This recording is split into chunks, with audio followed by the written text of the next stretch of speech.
Começamos então ouvindo as palavras, as opiniões de Tiago Anastácio, que está conosco aqui em nosso estúdio.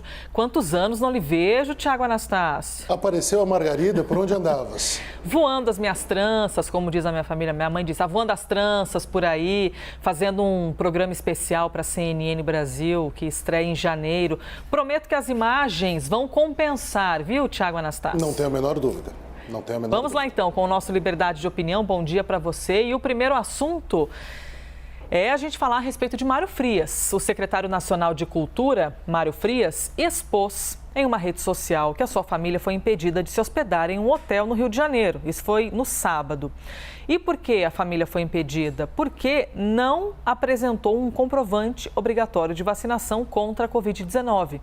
Mário Frias disse que estava viajando a trabalho quando recebeu a notícia de que a esposa e a filha de 10 anos foram impedidas de ficar no local. Abre aspas. Porque não tinham essa porcaria criminosa do passaporte de vacinação, fecha aspas.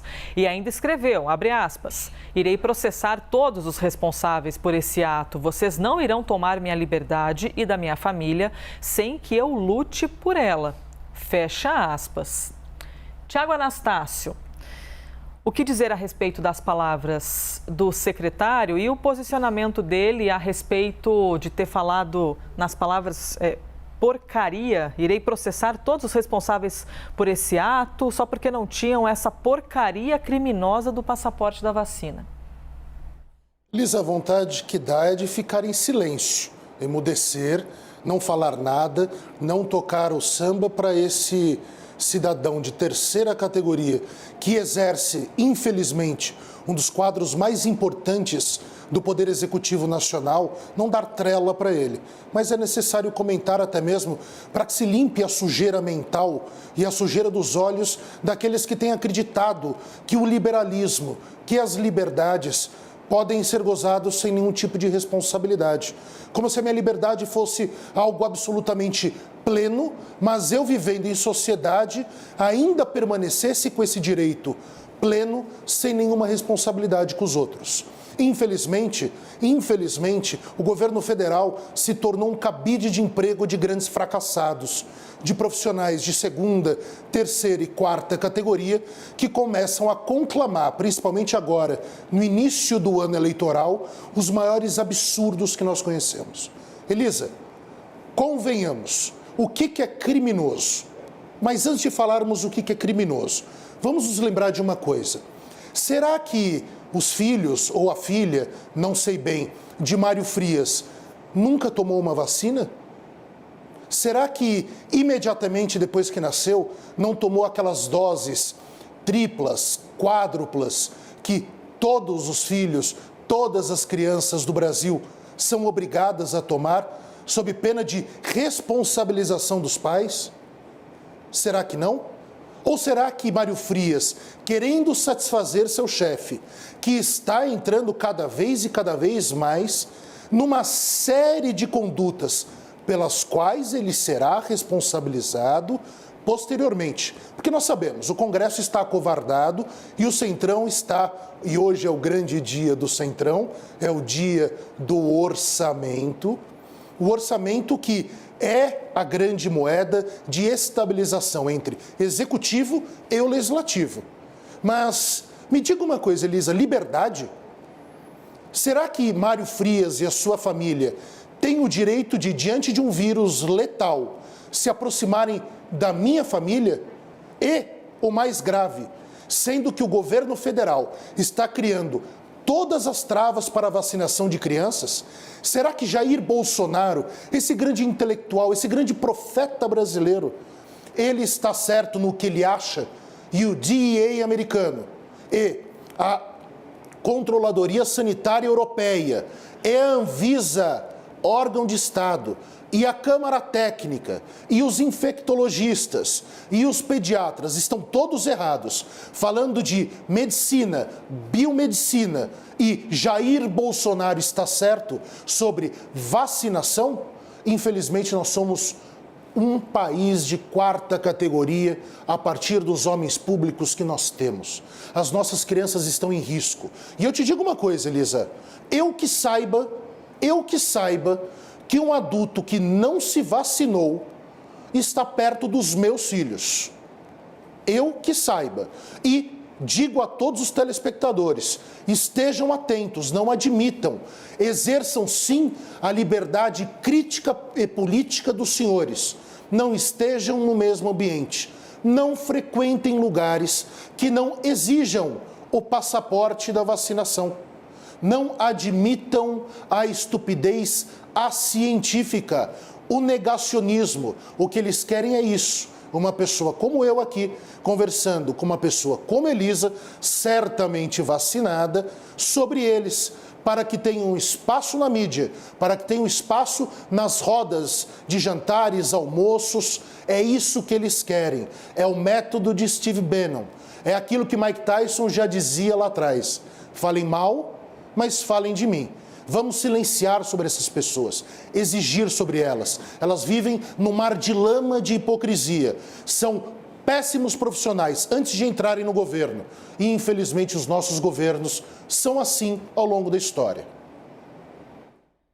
8h37, já virando 8h38, mais um assunto que a gente traz aqui para ouvir as opiniões de Tiago Anastácio. No jantar de fim de ano do grupo de advogados Prerrogativas, Geraldo Alckmin e Lula apareceram pela primeira vez juntos em público desde que surgiram as articulações para que os dois integrem uma mesma chapa para as eleições do ano que vem.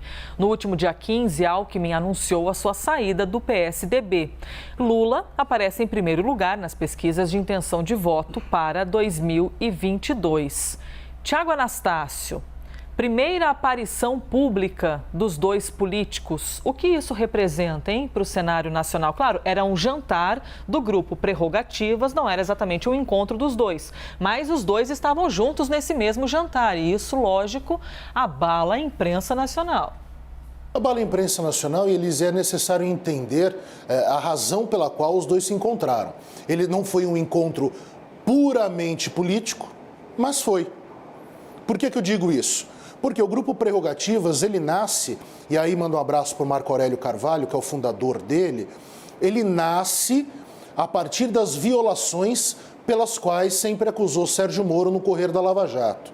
Mas é óbvio que ele tem caracteres políticos, até porque o exercício da defesa, quando um político está ali sendo julgado por alguém que depois se tornaria político, dizendo que não praticava política ao julgar o político, e agora político é sendo candidato à presidência, e falando inclusive do processo que julgou, e os senhores nunca me verão aqui falando sobre defesas que fiz, porque isso é antiético, extrapola os limites éticos das três principais funções do sistema de justiça, advocacia, acusação e judiciário e judicatura. Vejam o quadro que nós temos. São todos políticos, todos agimos politicamente. E óbvio que todas as atenções ao jantar de ontem eram voltadas por quê? Porque foi anunciado a vento e popa que Alckmin e Lula iriam se encontrar pela primeira vez. Logo, não sei se o jantar foi tramado para isso ou não, o jantar acontece todos os anos, mas é óbvio que o mote do jantar esse ano foi esse encontro. Agora, o que significa isso? Isso significa um aceno, não há nada certo. Coloquei aqui na semana passada, Elisa, uma coisa muito simples. O que significa Geraldo Alckmin para a candidatura de Lula? Alckmin significa muita coisa num dos estados mais reticentes a Lula, que é o estado de São Paulo, e principalmente ao interior do estado de São Paulo, onde Geraldo Alckmin sempre teve muito apoio político. Agora, qual será o papel, ou seria o papel, de Geraldo Alckmin na chapa de Luiz Inácio Lula da Silva? Isso altera o jogo? Bom, todo mundo brinca. Alckmin teve só 4% dos votos. Mas se Lula tiver 48% e 3 dos 4% passarem, é vitória no primeiro turno. Então, nós precisamos entender o que está sendo tramado ali ou não. Alckmin será apenas um espectador de um possível mandato de Lula? Ou ele terá uma atuação política, de costuras políticas muito relevantes? Geraldo Alckmin será o José Alencar ou ele será um Michel Temer? como Temer foi para Dilma. O que poderá acontecer? E é necessário nos lembrarmos de uma coisa, Elisa. O mundo mudou. Nós não estamos mais em 2002, 2003. Estaremos entre 2022 e 2023. Lula envelheceu 20 anos. Passou pelos mais terríveis fatos que alguém pode passar. Perdeu um neto, ficou preso por muito tempo e incorretamente, porque Moro escolheu julgar o caso dele e não no lugar que se deveria julgar Lula. Um juiz, quando escolhe um caso, nós precisamos tentar entender por que Moro escolheu, e agora nós já sabemos, e aqui não existe nenhuma defesa de mérito de Lula. Não conheço o processo, não conheço as provas. O ponto é por que um juiz escolhe julgar alguém. E depois nós sabemos, até mesmo pelo hackeamento que foi periciado pela PF, que havia uma trama pseudo-política por trás daquilo. Agora, lembremos-nos, não estamos mais no surf das commodities. O Brasil está quebrado, estamos saindo de uma pós-pandemia. E para usar algo que o Lula sempre gostou de usar, que é a metáfora com o futebol, vamos imaginar que Lula era o Romário de 94, é o craque do time, no caso, o craque do PT. Ele perdeu os dois grandes alimentadores políticos dele. Ele perdeu José Dirceu e perdeu Antônio Palocci. Dirceu para 2 casos de corrupção e Palocci, que apontou armas ao PT numa colaboração premiada que, embora não tenha sido aceita, o Palocci disse coisas que ninguém mais diria. Então, qual é o cenário? Qual é a força que Lula chega? Um apoio popular formidável, é sem dúvida nenhuma um dos homens mais importantes da história política do Brasil. Banqueiros, grandes empresários, ninguém é capaz de dizer que o primeiro mandato e até a metade do segundo mandato dele, o país foi muito bem, mas nós precisamos entender os dramas de escalação que ele tem hoje. Não tem mais homens tão talentosos que nem Dirceu e Palocci.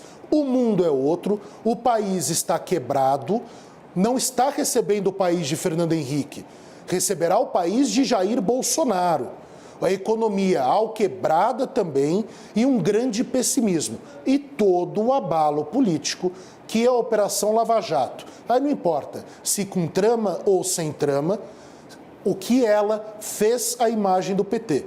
É um outro jogo, é um outro estádio, é um outro campo, é um outro adversário e a escalação e os colegas de partido não são mais os mesmos. A ver qual será o papel de Geraldo Alckmin.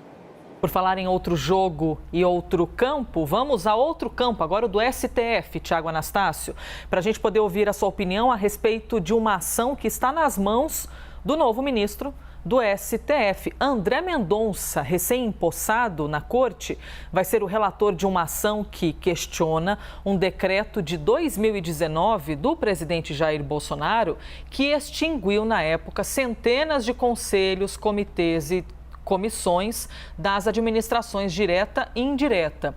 Essa relatoria estava com o ministro Marco Aurélio Mello, que se aposentou. O processo foi então assumido por Mendonça, que já tinha atuado no caso, como advogado-geral da União.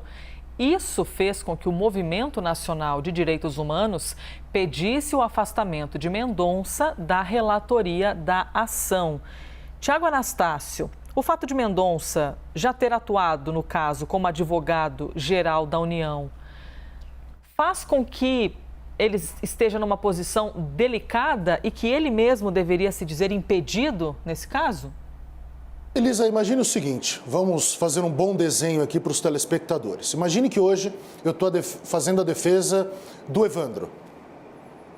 Faço a defesa, estou fazendo a defesa criminal, administrativa ou civil dele e acontece de eu ser nomeado desembargador do Tribunal de Justiça aqui de São Paulo ou do TRF-3 aqui também de São Paulo. E o caso de Evandro será julgado daqui 3, 4, 5, 6 meses, isso é uma ironia, demora muito mais tempo. depois em recurso de apelação, ou o habeas corpus de Evandro será julgado por um desses tribunais. Eu que fui advogado dele, que conheço de forma sigilosa detalhes do caso, eu posso me tornar o juiz? É claro que não. Da mesma forma que se criticava lá atrás, que Moro investigou os casos da Lava Jato e depois julgou, temos em igual sintonia a questão de André Mendonça. Por que isso? Porque ele foi advogado do caso quando estava na Advocacia Geral da União. E aí não é se ele pode ou não, é o que impõe o Código Civil, é o que impõe a jurisprudência do Supremo Tribunal Federal, é o que impõe fundamentalmente o regimento interno do Supremo Tribunal Federal. É claro, é evidente, não existe contestação, a não ver que se venham com teorias malucas sobre o direito, que o lugar delas é na busca pelas hipóteses para que a lei seja feita, não pela lei posta. André Mendonça está impedido. E digo mais, hein? Muito cuidado com a avalanche de casos de impedimentos e suspeições que serão arguidas com André Mendonça, porque ele já demonstrou amizade íntima com a primeira-dama e com o presidente da República. E o Código Civil veta que um juiz julgue pessoas com quem tem relações íntimas. E aí não importa que sejam de afeto, não importa que sejam amorosas, não importa que sejam religiosas, não importa o motivo da intimidade. Então, tenhamos muito cuidado, porque o presidente da República e os seus juristas parece que não entendem muito bem de direito e não sabem que o Código de Processo Civil foi alterado, e inclusive eu citei Código Civil agora há pouco, é Código de Processo Civil, foi alterado há muito pouco tempo. Juiz amigo da parte, ou que seja amigo de uma parte que tenha interesse no caso, não pode julgar aqueles casos que lhe chegam, que tenham essas pessoas envolvidas. Bastante atenção, será um grande tema, uma grande discussão ao longo do tempo, principalmente nesse ano de 2022, onde numericamente a chance de casos da União, que André Mendonça atuou como advogado-geral da União, e casos de interesse da família Bolsonaro chegarão ao Supremo Tribunal Federal. E é expresso pelo Código de Processo Civil que André Mendonça não poderá participar. 8h49, então me despeço de você, Tiago Anastácio. Obrigada, viu, por mais um dia. Ótima segunda para você. Para você também, nos vemos amanhã, querida.